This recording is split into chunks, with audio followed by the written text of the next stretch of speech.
Hello, আসসালামু আলাইকুম। আমরা হুটহাট প্ল্যান ট্যুরের আজকে বলবো শ্রীমঙ্গল ট্যুরের ছোট্ট একটি গল্প। হুট করেই মনে হলো যে অনেক দিন কোথাও ঘুরতে যাই না, একটু ঘুরতে যাওয়া দরকার, একটু রিফ্রেশমেন্ট দরকার। তাই হুট করেই চলে গেলাম শ্রীমঙ্গল। তো যাওয়া বা হোটেল কোনোটারই ভিডিও করতে পারি নাই। হোটেলে গিয়ে ফ্রেশ হয়ে আমরা চলে গেলাম শ্রীমঙ্গলের দার্জিলিং পাহাড়ে।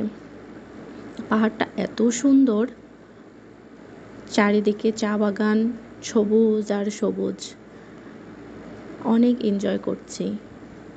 তো এখানে ঘোরাঘুরি শেষে আমরা আরও উপরে উঠলাম। উপর থেকে চা বাগানটা এত সুন্দর লাগছিল, একদম কি বলবো, প্রকৃতি যে কত সুন্দর না দেখলে বোঝাই যায় না।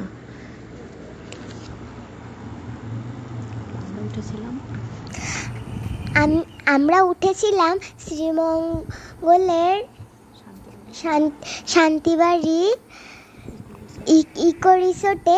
আর এইখানে একটি সুন্দর পুকুর রয়েছে, তার অপর সাইডে একটি সুন্দর দোলনা। আমি তো সেই দোলনায় উঠে অনেক এনজয় করছিলাম, আমার তো অনেক ভালো লেগেছে। আপনারাও আসতে পারেন এত সুন্দর একটি রিসোর্টে, খুব ভালো লাগবে আপনাদের।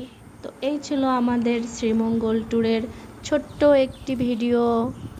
আপনাদের কেমন লাগলো বলবেন।